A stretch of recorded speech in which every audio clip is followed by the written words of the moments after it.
बोल श्री गणपति महाराज की जय। श्री बांके बिहारी लाल की जय। जुगल जोड़ी सरकार की जय। समस्त देवों,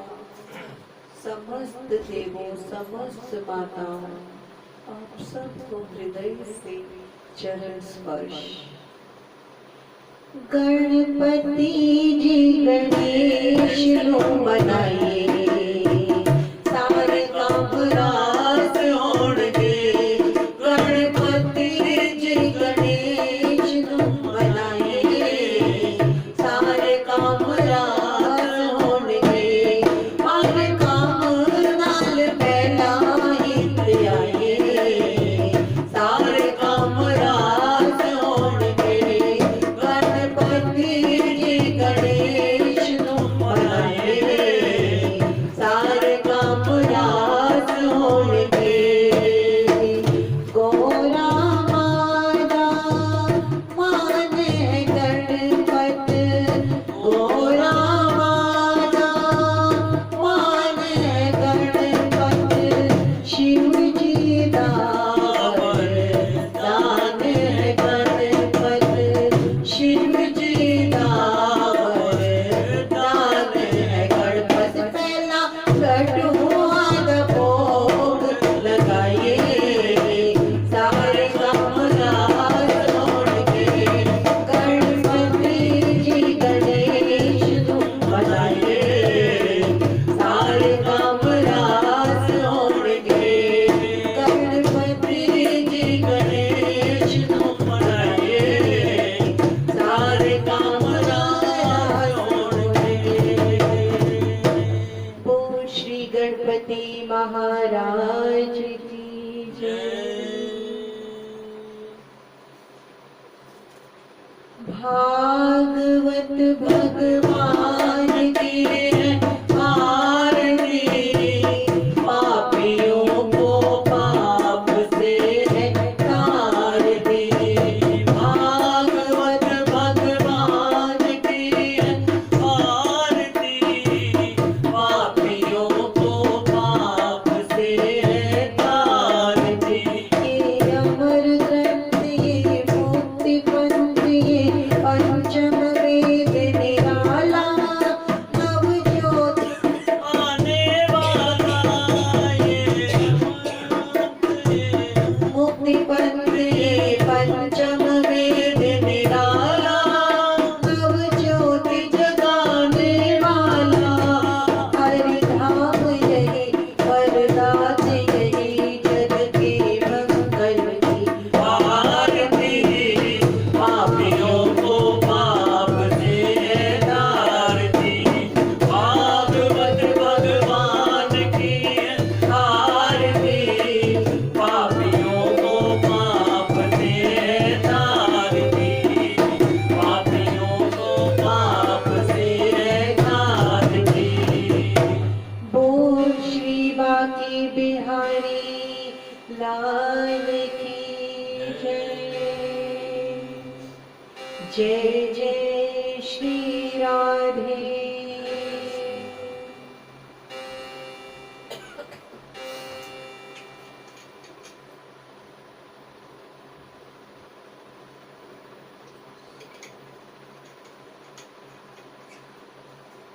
जय जय श्री राधे, जय जय श्री राधे। जय जय श्री राधेश्याम।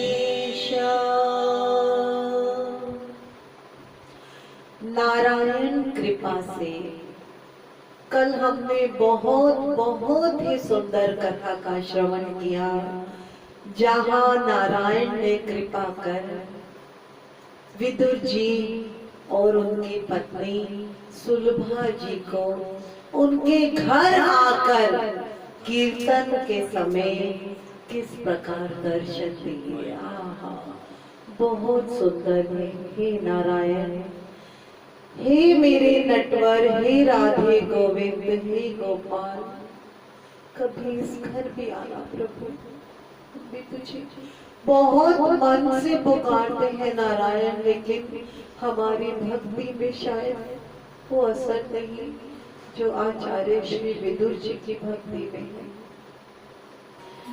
देखिए, दर्शन किया, विदुर जी ने कितने प्रेम से कहा कि प्रभु आप राजमहल से भोजन नहीं करके आए, वहां तो आपके लिए 56 प्रकार के भोजन होंगे। तो क्या कहा नारायण ने, काका राधे राधे, काका वहां जो अच्छा वही राधे बात। राधे अंकल जी को राधे राधे। नमस्कार। हे नारायण, नमस्कार। कृपा कीजिएगा सब पर। आज ये सब भी हमें आशीर्वाद देने आए हैं, बहुत बहुत धन्यवाद। नारायण ने कहा विदुर, दुर्योधन के यहाँ, धृतराष्ट्र के यहाँ भोजन तो था 56 प्रकार का, लेकिन वहां प्रेम भाव नहीं था। प्रेम नहीं था काका, जो तुम्हारे यहाँ दिल में, मन में, शब्दों में, प्रार्थनाओं में, कीर्तन में जो प्रेम है वो और कहीं नहीं है। और किस प्रकार कल श्री नारायण ने विदुर जी के यहाँ अपने आप, जब विदुर जी और सुलभा जी चेतन होते हुए भी अवचेतन है, उन्हें कुछ नजर नहीं आ रहा कि हमारे सामने श्री नारायण खड़े हैं, वो शांत है, उन्हें कुछ नहीं सोचता, तो हरि ने खुद ही चटाई बिछाई और किस प्रकार स्वयं पतीले में से भाजी लेके खुद ही खाने लगे। देखिए हरि कृपा। बोल श्री बांके बिहारी लाल की जय। प्रेम के वश हरि सदैव प्रेम के वश है। कल भी हमने कहा था कि सबसे ऊंची प्रेम सगाई, सबसे ऊंची प्रेम सगाई। अगर हम भी हरि को प्रेम से कुछ भी अर्पण करेंगे तो वो हरि जरूर स्वीकार करेंगे। आज जब हरि यहाँ से जाने लगे, कुछ नहीं मांगा विदुर ने। विदुर और सुलभा ने सिर्फ उनको साष्टांग प्रणाम किया, उनसे कुछ नहीं मांगा।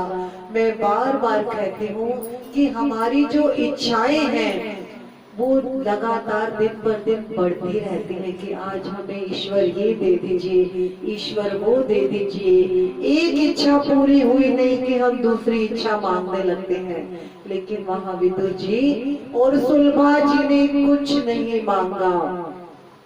इससे नारायण उनके ऋणी हो गए।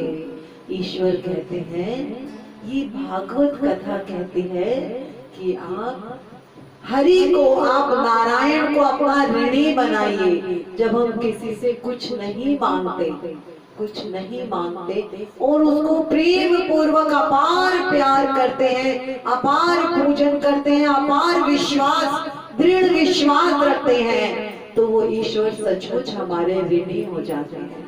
तो हमें उस नारायण से कुछ नहीं मांगना, क्योंकि उन्हें पता है हमें क्या चाहिए। अब आज देखिए, कृष्ण चले गए द्वारका धाम, द्वारकाधीश अपने धाम पधारे। यहाँ से विदुर कहते हैं, सुलभा अब हम यहाँ ना रुककर हम जगह जगह संतों के दर्शन करते हुए, तीर्थ करते हुए जाएंगे। तो विदुर चल दिए हैं तीर्थ करने के लिए। विदुर कहाँ चल दिए? तीर्थ के लिए चल दिए। और उधर द्वारकाधीश, द्वारका में उद्धव जी को कहते हैं। अभी उद्धव जी को हमने उस दिन सुना था किस प्रकार प्रेम भक्ति मिली, राधे रानी सरकार ने उन्हें किस प्रकार प्रेम भक्ति दी। तो आज उन्हें भक्ति का ज्ञान हरि ने, नारायण ने उद्धव से कहा, जो मैं आज तुझे भक्ति का ज्ञान दे रहा हूँ वो तुझे जाकर संतों में वो ज्ञान भी बांटना है। क्योंकि अब ये जो उद्धव है, ये महाज्ञानी उद्धव घमंड के बिना है, इसमें कोई अभिमान नहीं है, क्योंकि उसमें प्रेम आ चुका। आज नारायण ने उसे ऐसा भक्ति का वरदान दिया, ऐसा भक्ति का ज्ञान दिया कि देखिए, जिससे आज उधर से उद्धव भी निकले हैं और इधर से संतों के दर्शन के लिए श्री विदुर जी भी निकले हैं। महापुरुष, जो महापुरुष होते हैं वो हमेशा कभी भी उनकी निंदा की जाए तो वो भी अपने निंदक को अपना सबसे बड़ा मित्र मानते हैं, क्योंकि कहा जाता है निंदक नेरे राखिए। जो हमारा निंदक होता है, जो हमारी निंदा करता है, जो हमारा प्रिय है ना, जो हमें प्रेम करता है, हमसे प्यार करता है, वो हमें हमारी बुराइयां नहीं बताता, वो हमें हमारी बुराइयां नहीं बताता। वो सोचता है कि कहीं मैं बुरा ना मान जाऊं। लेकिन जो हमारा निंदक होता है, जो हमारी जगह जगह निंदा करता है, वो सचमुच हमारा मित्र होता है। वो सचमुच हमारा मित्र होता है, क्योंकि वो हमारी कमियां हमें बताता है। हमारी कमियां जब हमें पता चलेगी तभी तो हम सही रास्ते पर चल सकेंगे। और हमेशा हमारा जो भी प्यार करने वाला हो, भाई हो, बंधु हो, पति हो, बड़े हो हमारे से, हमें अपार प्रेम करें, लेकिन वो सदैव हमारी गलती हमें समय पर बताते रहे, तो हम सद संस्कारों से सद रास्ते पर, सन्मार्ग पर सदैव चलते रहेंगे। रामायण में रावण ने विभीषण का कितना अपमान किया था। रामायण में रावण ने विभीषण का कितना अपमान किया था, इस वजह से रावण का अंत हुआ पूरा।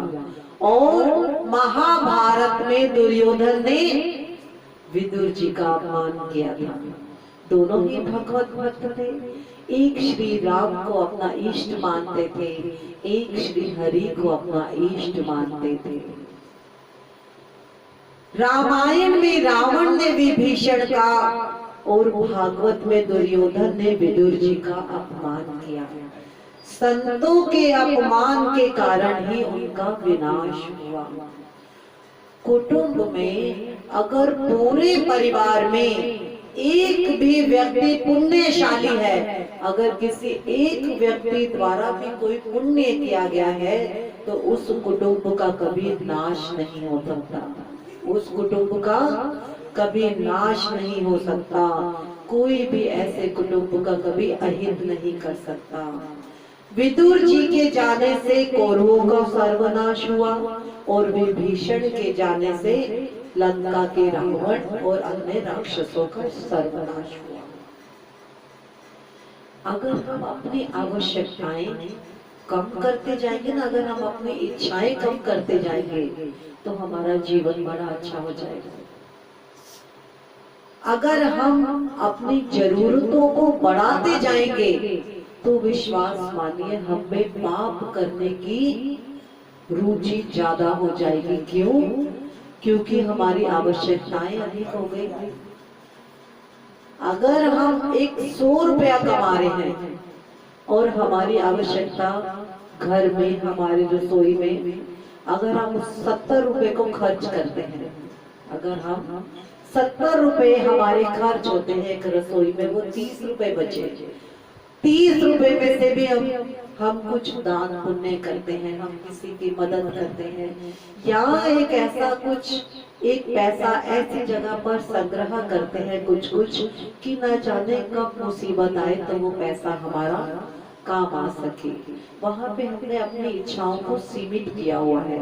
लेकिन जहां हमारी इच्छाएं बढ़ जाएंगी, सो ही तो है आजकल लोन पे बिना किसी इंटरेस्ट के सब कुछ मिल जाता है ना। ये जो चीजें हैं ये हमारे अंदर इच्छाओं को बहुत बढ़ाती हैं, और जब वो पैसा वापस देना होता है तब हम उसको देने में असमर्थ हो जाते हैं। तब फिर लोन वाले आते हैं, कंपनी जिसने पैसा दिया है वो तो वापस मांगेगा। तो हम क्यों इतनी इच्छाएं करें?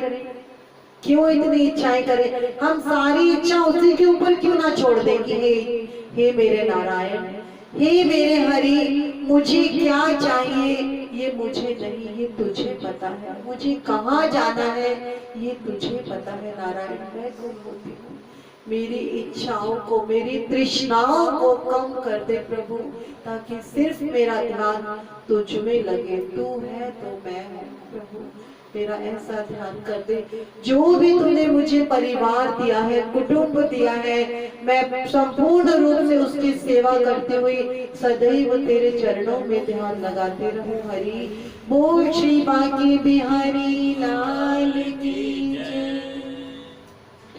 चलते चलते चलते चलते विदुर जी ब्रिज धाम आ गए हैं। कहाँ तक आ गए? क्योंकि उन्हें तीर्थों के दर्शन करने हैं और उन्हें ब्रिज से अच्छा कुछ नहीं लगता। ब्रिज, आहा, ब्रिज का नाम लेते ही वो ब्रिज की रज, वो सखियां, वो माँ यशोदा, वो नंद बाबा, वो गाय, वो ग्वाले, वो सब कुछ जहाँ मेरे हरि ने प्रत्यक्ष रहकर उस रज को, जहाँ मेरे हरि नंगे पैर चले, जहाँ मेरे हरि गैया को लेकर नंगे पैर चलते रहे, कि जहाँ मेरे नारायण चले। विदुर कहते हैं मुझे भी उस रज में, उस रज को छूना है, उस रज को अपने मस्तक पर लगाना है, अपने मस्तक पर लगाना है। आदरणीय सुखदेव जी बड़ी सुंदर कथा कर रहे हैं, बहुत सुंदर कथा सुना रहे हैं। विदुर जी कैसे पहुंचे। अब उधर से उद्धव जी आ रहे हैं। उद्धव जी ने देखा, राधे राधे जी, बोलिए प्रेम से राधे राधे, जय श्री राधे श्याम। उद्धव जी को दूर से नदी किनारे, गंगा किनारे, दीवार के सहारे बैठ सकते, जैसे बैठना चाहे आप सब, गंगा किनारे उन्हें लगा कि कोई संत बैठे हैं। राधे राधे जी, कोई संत बैठे हैं। मैं आपका शुक्रगुजार करना चाहूंगी। आप जो पुष्प हरि चरणों में लगा रही है, बहुत सुंदर पुष्प है गुरु जी, आप लाए हैं बहुत सुंदर। कल भी हे नारायण, ये सब जो प्रेम भाव लेके आते हैं हरि, उन सब प्रेम भावों को हम आपके चरणों में सौंपते हैं।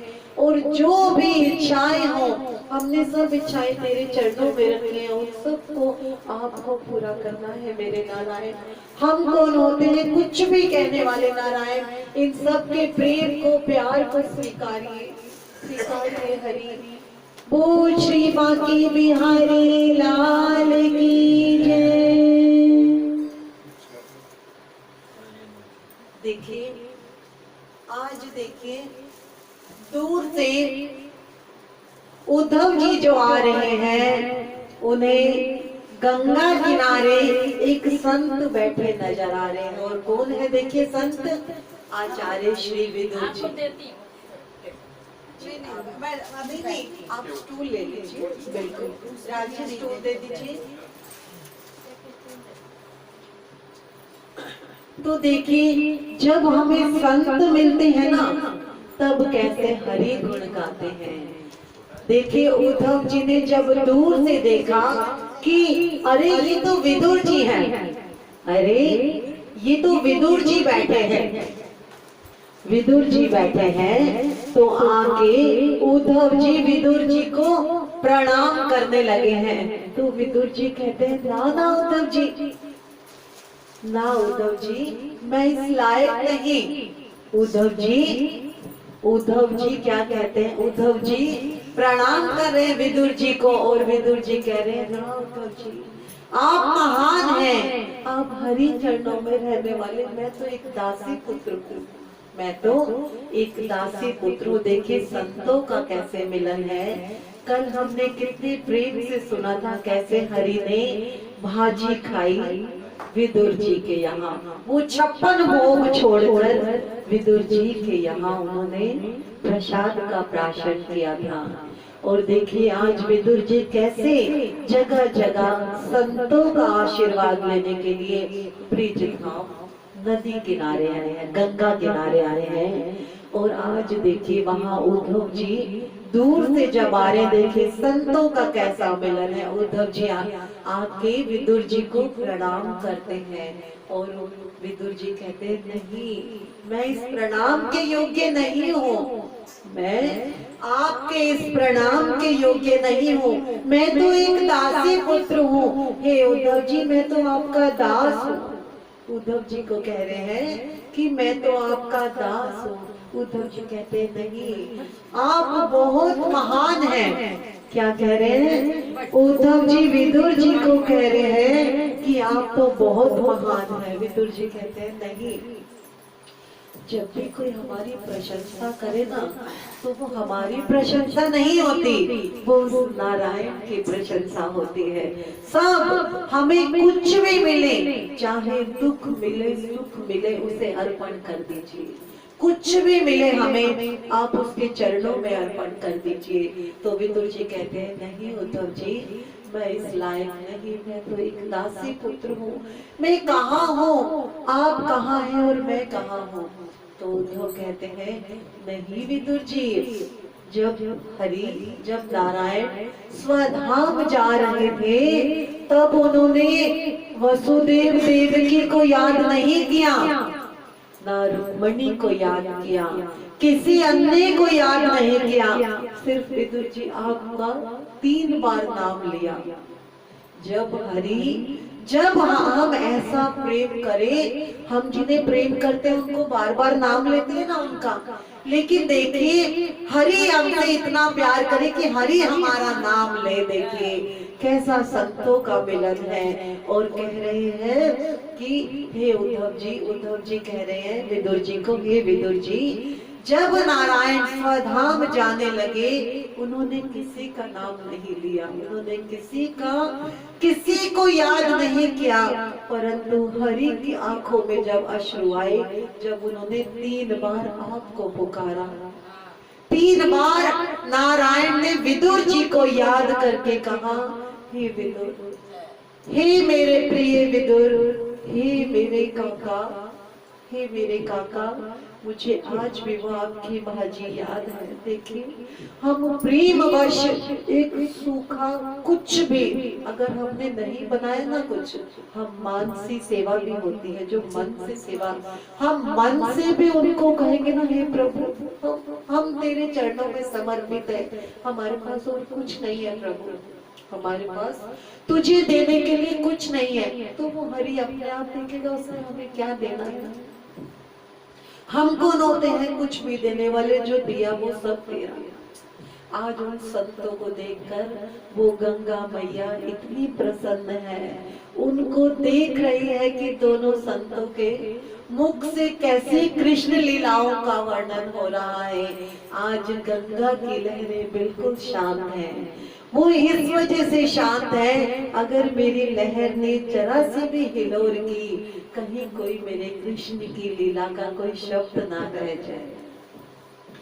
जब संत मिलन होता है ना, जब संतों का, आप सब भी संत हैं, और जब इन सब का मिलन होता है, मैं आप सबको हृदय से प्रणाम करती हूँ। आपको हरि से मैं प्रार्थना करती हूँ कि सब पर नारायण कृपा करे। मैं आप सबको प्रणाम करती हूँ।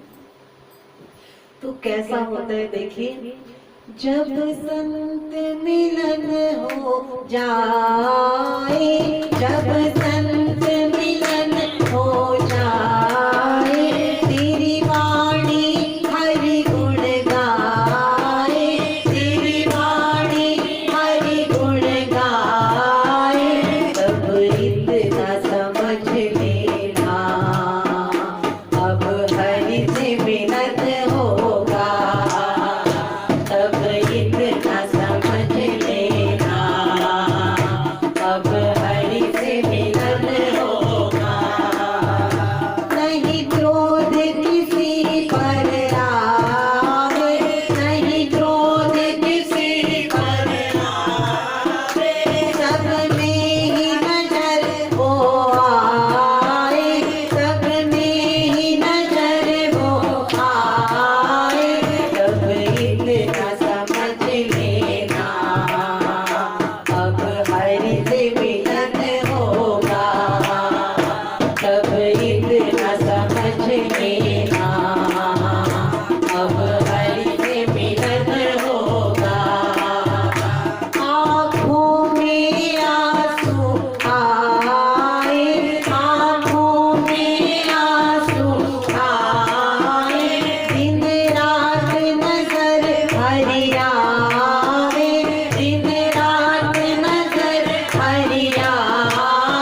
अब हरि से मिलन होगा, तब इतना समझ लेना। अब हरि से मिलन होगा, तब इतना समझ लेना। अब हरि से मिलन होगा। ये हरि मिलन को, ये संतों के मिलन को देखकर गंगा मैया आज बहुत शांत है, बहुत शांत है। उद्धव जी और हरि गोपाल लीलाएं, हरि लीलाएं, कृष्ण की लीलाओं का वर्णन करते करते अश्रु बहा रहे हैं, अश्रु बहा रहे हैं। और उद्धव जी कहते हैं, उद्धव जी कहते हैं कि पास ही मांडव्य ऋषि का, मांडव्य जी का आश्रम है, तो मैं आपसे निवेदन करता हूँ कि वहीं चलते हैं। पास ही मैत्रेय ऋषि जी का भी आश्रम है। मांडव्य जी भी, मांडव्य ऋषि भी हैं और मैत्रेय जी भी हैं। तो उद्धव जी और विदुर जी जैसे ही हरि कीर्तन करते करते, नारायण नारायण उनकी कथाओं का वर्णन करते करते जब चलने लगे, गंगा मैया को उन्होंने प्रणाम किया। गंगा मैया बड़ी मन से शांत है, बड़ी खुश है कि पवित्र हरि की लीलाओं का उन्होंने वर्णन सुना। आज बहुत खुश है गंगा मैया। जैसे ही वो मैत्रेय ऋषि के आश्रम में गए, उद्धव जी ने उन्हें प्रणाम किया और विदुर जी साष्टांग मैत्रेय ऋषि जी के चरणों में लेट गए, साष्टांग प्रणाम कर रहे हैं। तो मैत्रेय जी कहते हैं, नहीं विदुर जी, आप तो महान हैं, आप मुझे इस तरह चरण वंदन ना करें। तो विदुर जी कहते हैं, ऋषिवर, मैं एक दासी पुत्र हूँ, मैं कहाँ से महान हो गया, मैं कहाँ से महान हो गया। तो कहते हैं ऋषिवर, मैत्रेय ऋषि कहते हैं कि विदुर जी, आप जो पिछले जन्म में आप एक यमराज थे, आपका जो पिछला जन्म था वो यमराज का जन्म था। आपके एक गलती की वजह से, आपके एक अपराध की वजह से आपको इस जन्म में, इस जाति में जन्म लेना पड़ा। तो वो कहते हैं विदुर जी कि आप मुझे इस बात को बताएं, इस ज्ञान से मुझे समझाएं कि किस प्रकार मुझे ये जन्म मिला, और ताकि अब इस जन्म में मैं कोई ऐसा कृत्य, कोई गलत काम ना करूं, ताकि फिर मुझे कोई ऐसा कष्ट उठाना पड़े। तो मैत्रेय ऋषि बताते हैं कि पिछले जन्म में जो मैंने अभी मांडव्य ऋषि जी का नाम लिया, वही मेरे ध्यान में आए थे कि एक राजा था, एक राजा के यहाँ कुछ चोरों ने चोरी की। चोरों ने समस्त धन, समस्त जेवर चुरा लिए और भागने लगे। चोरों के पीछे जो राज के जो सैनिक थे, राज्य के सैनिक थे, वो लग गए। राज्य के सैनिक लग गए। अब चोरों के वो काफी समीप आ गए। तो चोरों को लगा अगर हम पकड़े गए तो अब तो राजा हमें मृत्यु दंड देगा। तो उन्होंने क्या किया, भागते हुए जो जितनी पोटलियां चोरी की थी वो मांडव्य ऋषि के आश्रम में फेंक के और आगे भाग गए। मांडव्य ऋषि के आश्रम में छोड़ के चोर आगे बैठ गए। अब जो राजदूत आ रहे हैं, उन्होंने वो आश्रम के प्रांगण में, आश्रम का जो बहुत बड़ा आश्रम, वहां वो पोटलियां रखी देखी और उन्होंने उस ऋषि को चोर समझा। मांडव्य ऋषि को चोर समझा, चोर समझा और जबरदस्ती उन्हें पकड़ने लगे। ऋषि ने कहा, राजदूतों, तुम हमारे राज्य के दूत हो, मैं तुम्हारी राज्य की सीमा में ही रहता हूँ, क्या तुम्हें लगता है कि एक ऋषि होते हुए मैं चोरी करूंगा? क्या तुम्हें लगता है कि मैं मांडव्य ऋषि अपने ही राज्य में चोरी करूंगा? जब राजा मेरे खाने पीने की समस्त व्यवस्था करता है, मुझे किसी चीज की कभी तकलीफ नहीं होने देता, तो क्या मैं अपने ही घर में चोरी करूंगा?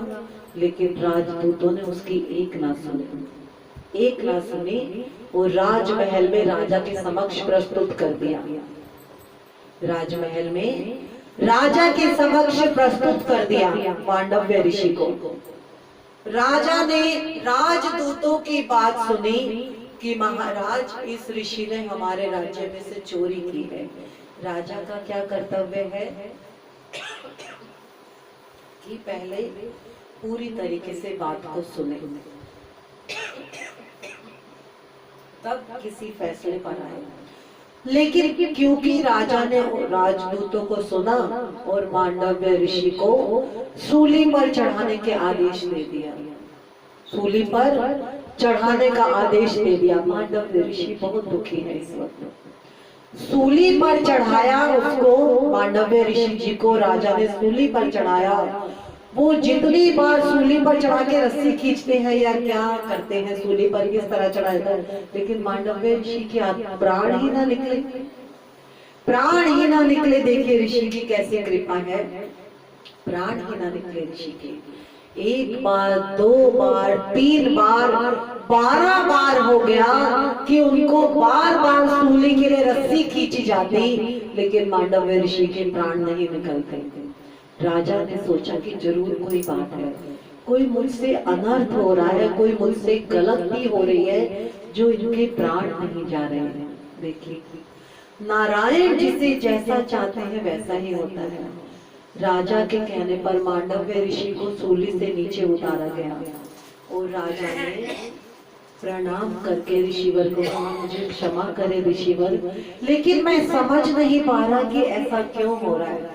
ऋषि ने कहा, हे राजा, तूने बिना किसी सूझबूझ के, बिना किसी सूझबूझ के तुझे कोई भी निर्णय करना है, बिना किसी सूझबूझ के कोई निर्णय नहीं करना चाहिए। तूने एक बार मुझसे पूछा, तूने ऋषि से पूछा जो तेरे सीमा में रहता है कि ऋषिवर आपने ये चोरी की या नहीं की, तूने नहीं पूछा।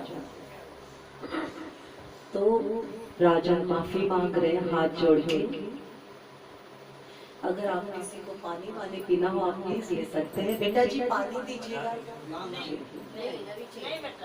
असली पानी तो मिल रही है। बिल्कुल, हरी कृपा, हरी चरणामृत हमें सदैव मिलता रहे, ना भूख लगे ना प्यास लगे। मैं सच कहती हूँ 1 घंटा कैसे निकल जाता है ना तो लगता नहीं। मैं प्रार्थना करती हूँ कि 1 घंटा कभी निकले ही ना, क्योंकि हमारे जीवन का सबसे बड़ा जो सार्थक पल होता है वो हरि नाम का ही होता है। राधे राधे राधे राधे। तो क्या कहते हैं, क्या कहते हैं कि राजन तुम्हें किसी भी सूझबूझ के बिना कोई निर्णय नहीं करना चाहिए। राजा ऋषि मांडव्य के चरणों में लेट के माफी मांगने लगे कि ऋषिवर मुझे क्षमा करें। कहते हैं राजन मैं तुझे कुछ नहीं कहूंगा, तूने जो किया, जो तूने पश्चाताप किया, मुझसे क्षमा याचना की, मैं तुझे क्षमा करता हूँ, लेकिन यमराज को माफ नहीं करूंगा, यमराज को माफ नहीं करूंगा। और ऋषिवर उसी वक्त राज दरबार में से निकल के यमराज के पास गए, क्योंकि सतयुग था, कोई कहीं भी जा सकता था। नारायण की ऐसी कृपा, हर किसी में सिर्फ सत सत था, सत था। आज वो हमारे में सत नहीं है। आज हम अपने कार्यों में इतने व्यस्त हैं कि हम सोचते हैं कि हम क्या करेंगे जाके, अगर हम इधर उधर जाएंगे इतनी देर में कोई और काम ना कर लेंगे। लेकिन अगर हम सोचें कि हमें पूरा जीवन मिला है, अगर हमें कुछ पल भी, मैं खुद को भी ये कहती हूँ कि कितना समय बीत गया, कभी ध्यान ही नहीं दिया, कितना जीवन व्यर्थ गया, कितना जीवन व्यर्थ गया।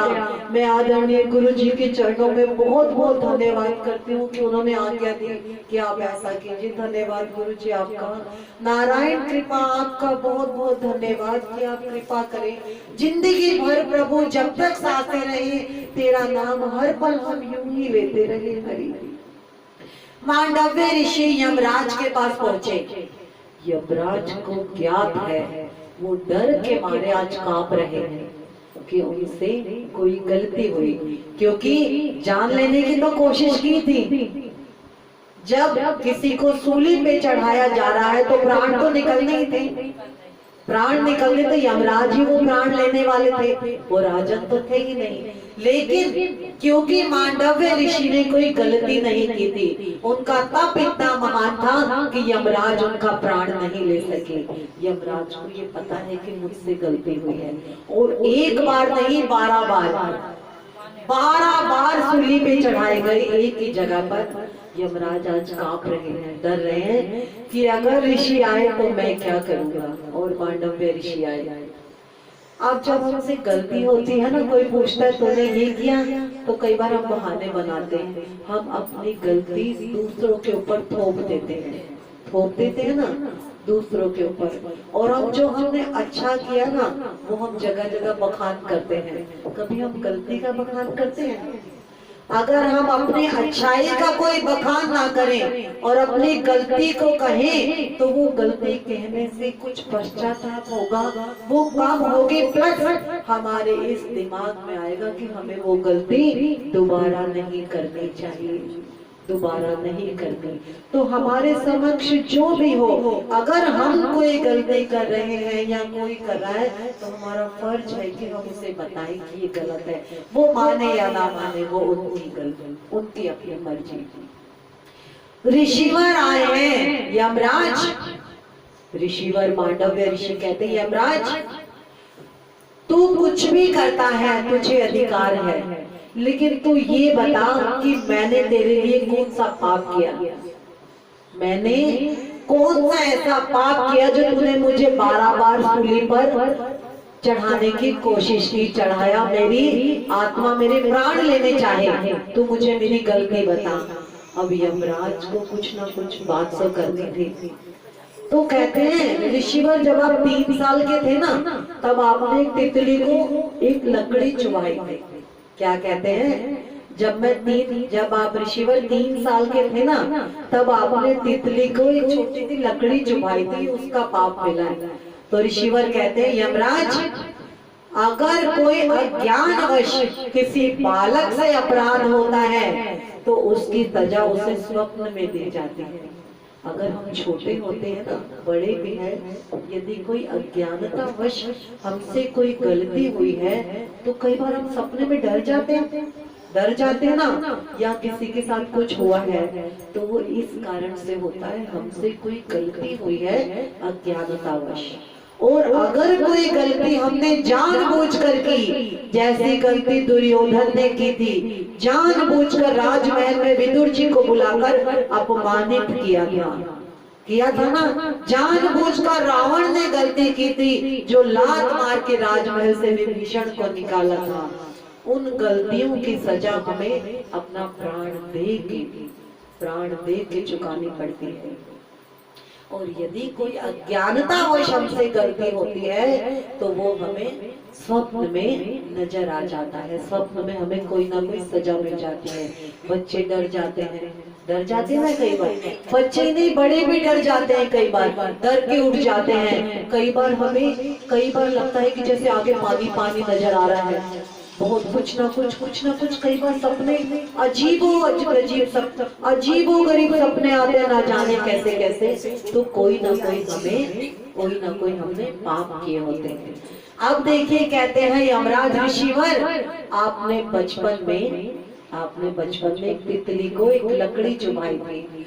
तो कहते हैं यमराज, अगर मैं छोटा था, मेरे से कोई गलती हुई, तो तुझे मुझे जो सजा देनी थी वो मुझे स्वप्न में देनी थी। तूने मुझे सूली पर क्यों चढ़ाया? मेरी वो गलती बता। यमराज आज नीचे मुख किए खड़े हैं और डर रहे हैं। जब हमारी गलती होती है ना, और सामने वाले को पता हो जाती है, अगर हम क्षमा याचना करें, तो सामने वाले का दिल थोड़ा पिघल भी जाता है। लेकिन यहाँ मांडव्य ऋषि को जो अपमान सहना पड़ा, उस अपमान की वजह से मांडव्य ऋषि कहते हैं, यमराज मैं तुझे श्राप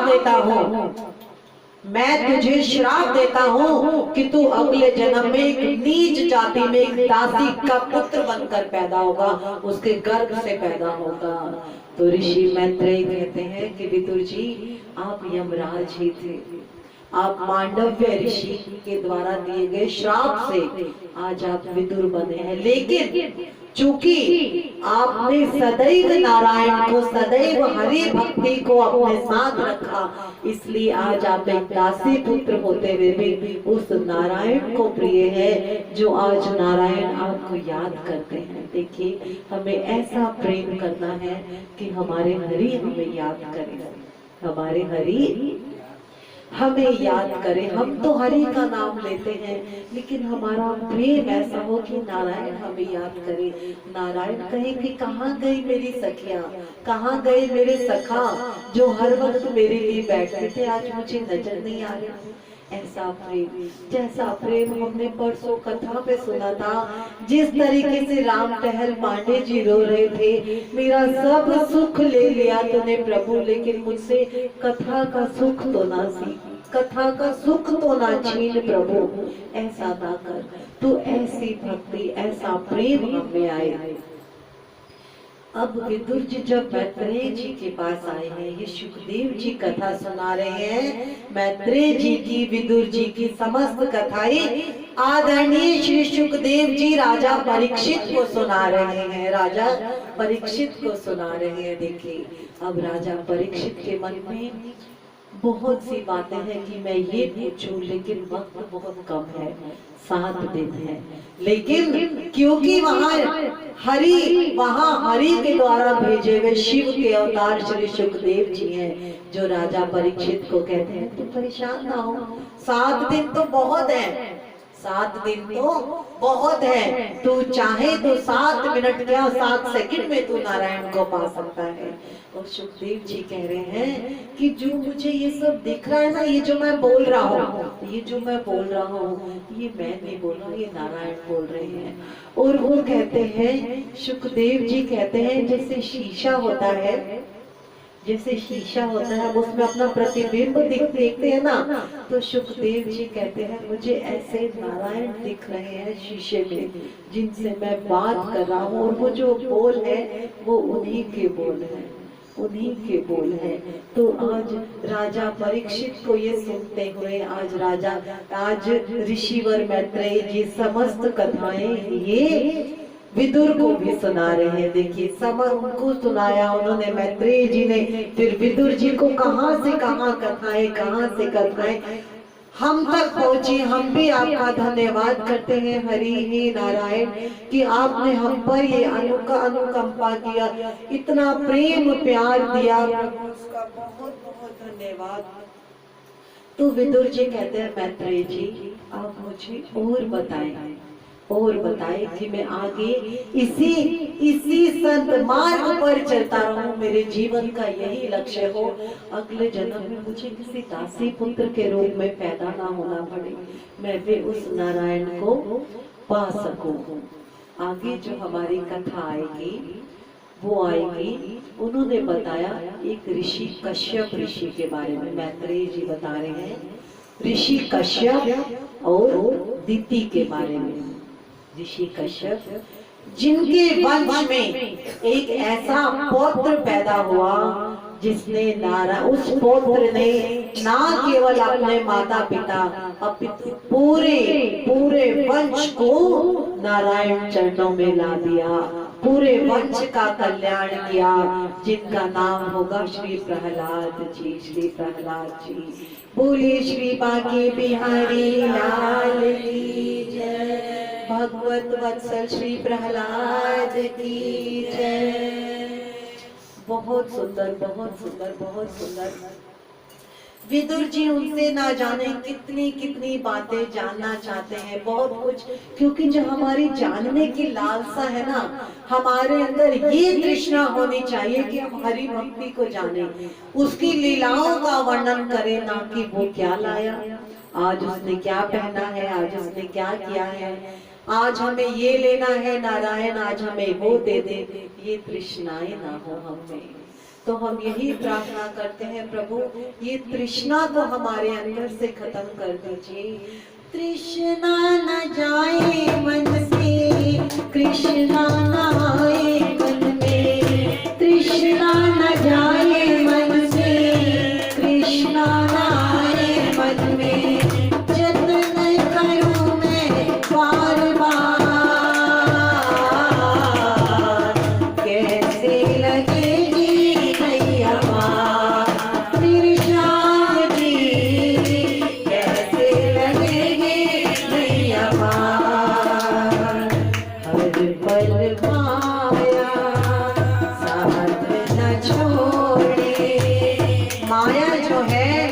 मुझे यहाँ से भी धन चाहिए, मुझे वहाँ से भी धन चाहिए, मुझे धन मिले तो मैं ये बनाऊं, मुझे धन मिले तो मैं ये करूं, क्या मुझे ये इच्छा है कि मुझे ये वक्त मिले, कहीं मुझे पता चले कहाँ कथा है तो मैं वहाँ सुनूं, कहाँ मेरे नारायण का नाम है मैं वहाँ जाऊं, जहाँ मैं बैठी हूँ वहाँ मैं नारायण का नाम लूं।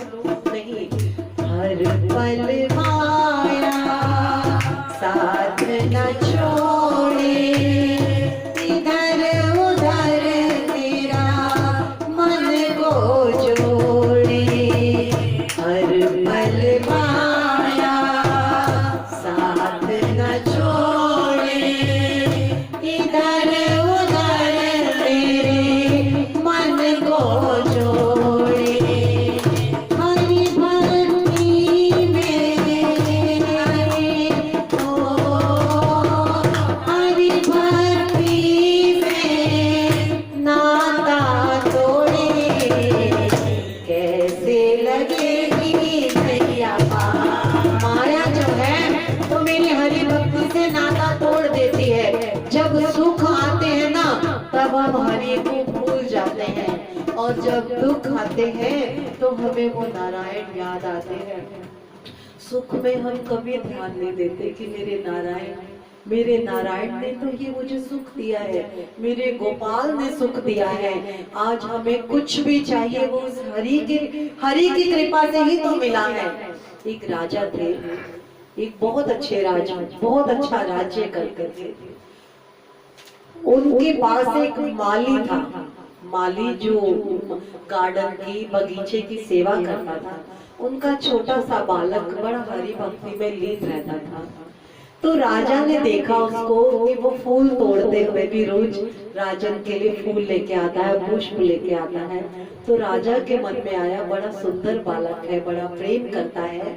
तो राजा ने आज्ञा दी राजमहल के निकट एक मंदिर बनवाया जाए, मंदिर बनवाया जाए और उस मंदिर का पुजारी ये बच्चा होगा, उस मंदिर का पुजारी ये बच्चा होगा, माली का बच्चा। एक जो बगीचा संभालता था उस बगीचा संभालने वाले के बच्चे को उस मंदिर में पंडित का स्थान दिया गया, पंडित का स्थान दिया गया। सिर्फ हरि, ध्यान रखिएगा, हम किसी भी जाति के क्यों ना हो, हरि कभी हमारी जात पात नहीं देखते। उन्हें सिर्फ हमारा प्रेम चाहिए, एक विश्वास चाहिए और वही संबंध चाहिए। सिर्फ उससे निभाया संबंध चलेगा, अन्य कोई संबंध नहीं चलेगा। जात पात को नहीं मानते। राजा ने उस माली के बच्चे को मंदिर का पुजारी बना दिया। अब रोज राजा दर्शन करने जाना होता था राजा ने मंदिर में।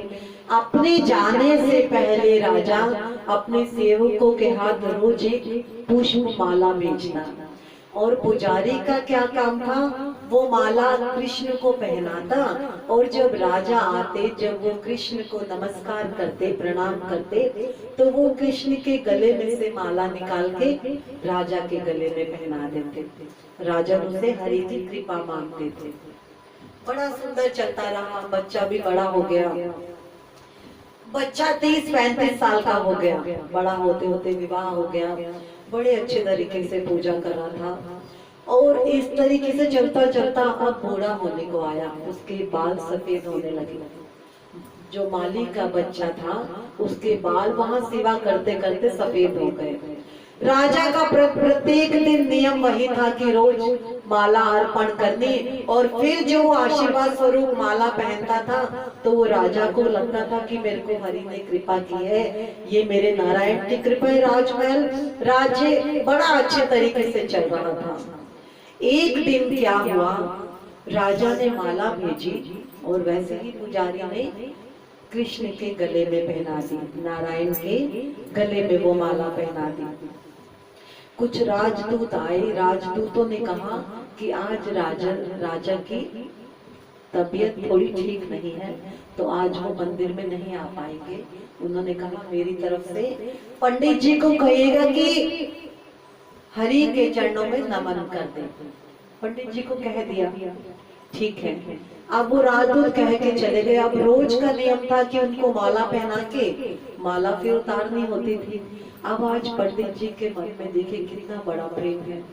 पंडित जी कहते हैं मेरी उम्र बीत गई नारायण आपकी सेवा करते हुए, इतना सुंदर रोज आपको ये माला पहनाई जाती है, पुष्पों का हार पहनाया जाता है। जब वो हार को उतारने लगे ना तो उनके मन में भाव आया कि आज राजा तो नहीं आएगा क्या, आज मैं हरि ये माला अपने गले में पहन के देख लूं। देखिए पुजारी के मन में ये बात आई कि आज राजा का शरीर अस्वस्थ है, तो रोज का नियम है कि कृष्ण माला का जो प्रसाद है वो राजा को दिया जाता था। बड़ा वो दीन बालक, वो पुजारी बड़ा दीन, बड़ा प्रेम भाव रखने वाला, उसके आंखों में अश्रु है। हे नारायण क्या मैं आज का ये प्रसाद अपने गले में एक बार पहन के देखूं, क्या मेरे ऊपर ये कृपा हो सकती है। और ऐसा कहकर उसने वो माला उतारी, नारायण के चरणों को हाथ लगा के वो माला अपने गले में डाली, अपने गले में डाली। तभी उसे लगा कि मंदिर के बाहर से कुछ लोग आ रहे हैं, उसे आवाज आने लगी। उसने वो जल्दी से माला उतार दी, उसने जल्दी से माला उतार के वापस कृष्ण जी के गले में डाल दी।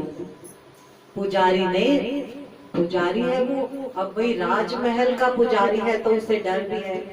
राजदूत आए, राजदूतों ने कहा कि महाराज कह रहे हैं चाहे मैं अस्वस्थ हूँ लेकिन मन नहीं मान रहा, अगर हरि का दर्शन नहीं करेंगे तो उनका मन है कि मेरे को अच्छा नहीं रहेगा।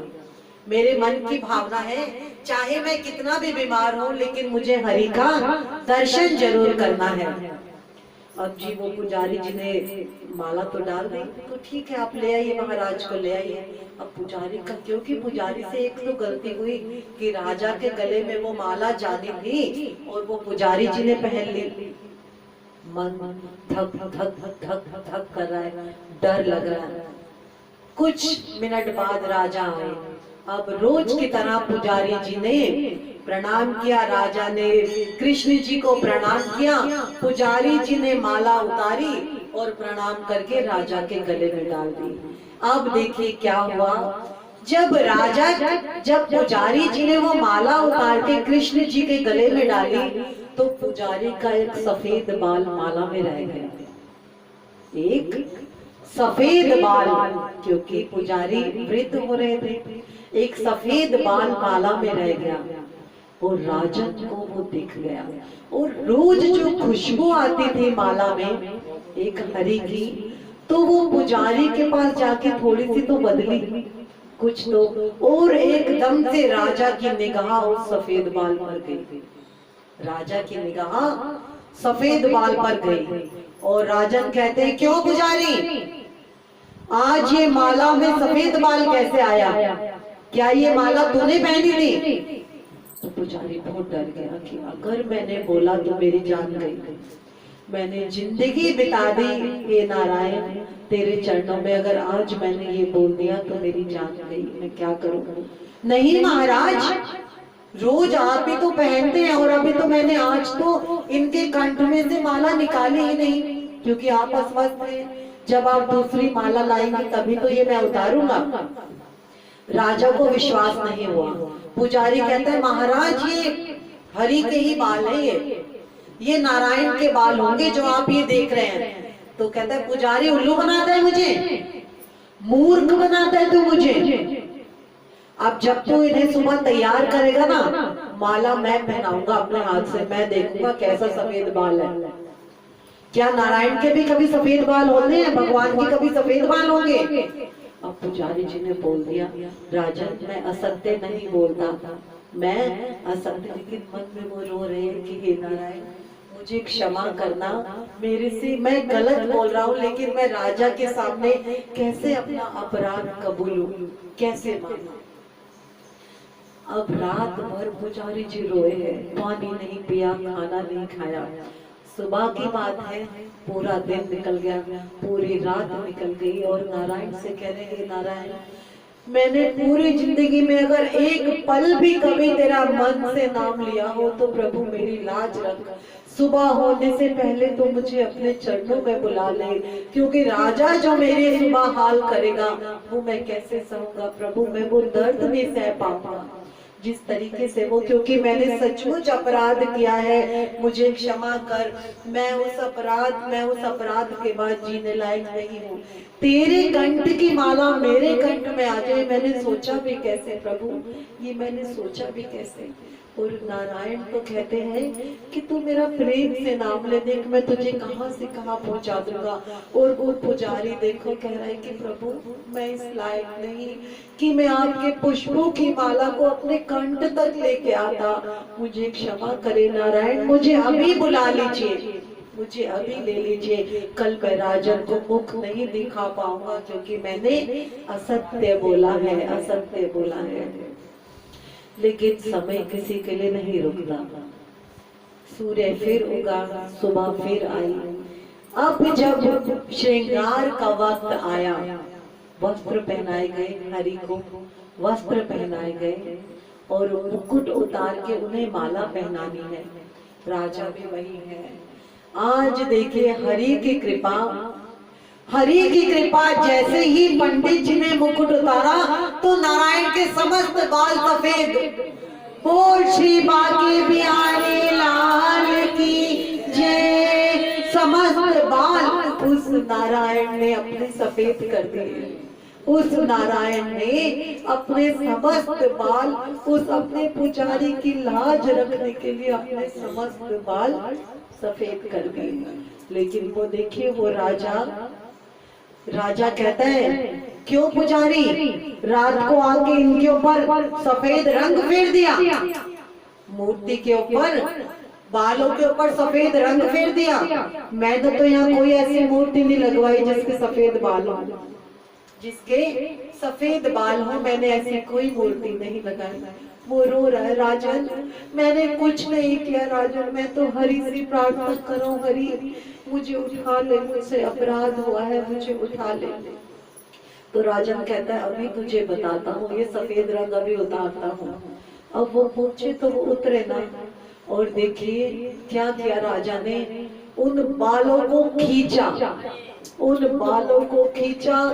नारायण के बाल जहां से टूटे वहां से रक्त बहने लगा, वहां से रक्त बहने लगा नारायण के सिर से। और राजा जो है चरणों पे लेट गया कि हे हरि, हे नारायण मुझे क्षमा करना, मैंने इस पुजारी के ऊपर इस तरीके से इल्जाम लगाया। नारायण ने वहां, हरि ने वहां दर्शन दिए और कहा कि तू तो सिर्फ फूलों की माला भेजता था, तेरे फूलों की माला में कोई प्रेम नहीं था।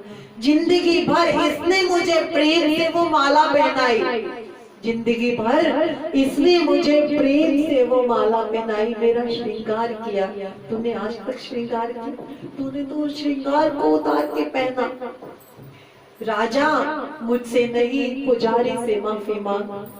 पुजारी से राजा ने उस दिन पुजारी से भी माफी मांगी। देखिए तो विश्वास में कितनी ताकत है। अगर हमसे कोई गलती हो जाए तो हमारे नारायण उन गलतियों को अपने ऊपर ले लेते हैं। आज उस पुजारी के लिए नारायण ने अपना रक्त तक बहा दिया, रक्त तक, उस मूर्ति में से रक्त भी निकल आया। देखिए बोल श्री बांके बिहारी लाल की जय। ऋषि कश्यप की बात बता रहे थे। कथा का वक्त भी आज थोड़ा सा बचा है, लेकिन फिर भी हम इसको शुरुआत करके चलेंगे ताकि फिर हम आगे कल कर सकें। कश्यप ऋषि जो है अपने आश्रम में बैठे हैं, उनकी पत्नी का नाम है दिति। मैत्रेय जी कथा सुना रहे हैं विदुर जी को, और असल में जो कथा चल रही है वो श्री सुखदेव जी राजा परीक्षित को, सिर्फ राजा परीक्षित को ही नहीं अपितु जितने हम सब लोग इस कथा का श्रवण करें, हम सब की मुक्ति के लिए भी वो कथा सुना रहे हैं। जिन जिनके कानों में पड़े, हे नारायण उन सब के पापों को क्षमा कर, कोई भी गलती हो उसके लिए हम क्षमा मांगते हैं हृदय से प्रभु। कश्यप ऋषि नित्य प्रति अपनी पत्नी के साथ बड़े प्रेम से रहते हैं, हमेशा नारायण का ध्यान रखते हैं। जो शाम का सुबह शाम का वक्त होता है, हम हमेशा घर में पूजा आरती करते हैं, मंदिरों में पूजा आरती होती है। तो जो दिति है, कई बार विवाह होता है तो आपस में प्रेम प्रसंग भी है, नर नारी का मिलन भी है, सब है। तो यहाँ एक दिन की बात है, दिति का मन, कश्यप ऋषि की पत्नी का मन, दिति का मन शाम के वक्त बड़ा व्याकुल है, बड़ा व्याकुल है कि वो अपने पति के पास बैठे, उससे प्रेमालाप करे, प्रेम पूर्वक बातें करे। वो ऋषि के पास पूरी तरीके से तैयार होके आती है, तो कश्यप ऋषि को कहती है कि आप क्या अभी पूजा में लगे हैं, आप क्या अभी पूजा में लगे हैं, आइए थोड़ी देर बैठ के हम बात करते हैं। तो ऋषि क्या कहते हैं, दिति, प्रिय दिति, ये वक्त पूजा का वक्त है, ये वक्त पूजा का वक्त है। इस वक्त एक नारी का भी यही कर्तव्य है कि आप घर में पूजा अर्चना करें, नारायण का ध्यान करें। हर वक्त जो शाम का या सुबह का वक्त होता है, हर घर में कृष्ण लक्ष्मी का वास होता है, कृष्ण लक्ष्मी का वास होता है। तो हर ये जो वक्त है वो पूजा का वक्त है। नारायण हमारे समक्ष है, नारायण तो हमारे समक्ष हर वक्त रहते हैं, चाहे कितना अंधेरा हो जाए, हम कुछ भी कार्य क्यों ना कर रहे हो, नारायण हमेशा हमारे समक्ष रहते हैं। लेकिन कश्यप कहते हैं, प्रिय, हर चीज का एक वक्त होता है, हर कार्य का एक वक्त निश्चित किया गया है। अभी पूजन का वक्त है, आप जाके पूजा कीजिए, मुझे भी पूजा में ध्यान लगाने दीजिए। लेकिन क्योंकि आज दिति बहुत व्याकुल है, वो कहते हैं, नहीं ऋषिवर, मैं तो आपके समक्ष ही बैठूंगी, मैं तो आपके समक्ष ही बैठूंगी। और जब वो उन्हें प्रेम पूर्वक बातें करने लगी, अब ये बात है कि वो प्रेम पूर्वक जो बातें करने लगी, तो प्रेम पूर्वक बातों में कश्यप ऋषि भी उनके साथ हो लिए। अब इस कथा का हम आगे का जो संचालन है, वो समय हमें आगे की आज्ञा नहीं दे रहा, कोशिश करेंगे, कल करेंगे। ये शांति गीत पावन पुनीत, पापों को मिटाने वाला, हरि रस दिखाने वाला। ये शांति गीत पावन पुनीत, पापों को मिटाने वाला, हरि रस दिखाने वाला। यह सुख करती, यह दुख हरनी, श्री मधुसूदन की आरती। पापियों को पाप से है तारती, भागवत भगवान की है आरती। पापियों को पाप से है तारती। ये मधुर बोल जग पंथ खोल, सन्मार्ग दिखाने वाला, बिगड़ी को बनाने वाला। ये मधुर बोल जग पंथ खोल, सन्मार्ग दिखाने वाला, बिगड़ी को बनाने वाला। श्री राम यही, घनश्याम यही, प्रभु की महिमा की आरती। पापियों को पाप से है तारती, भागवत भगवान की है आरती। पापियों को पाप से है तारती, पापियों को पाप से है तारती, पापियों को पाप से है तारती। वो श्री बांके बिहारी लाल की जय, की जय। आप सबको हृदय से नमन, हृदय से प्रणाम।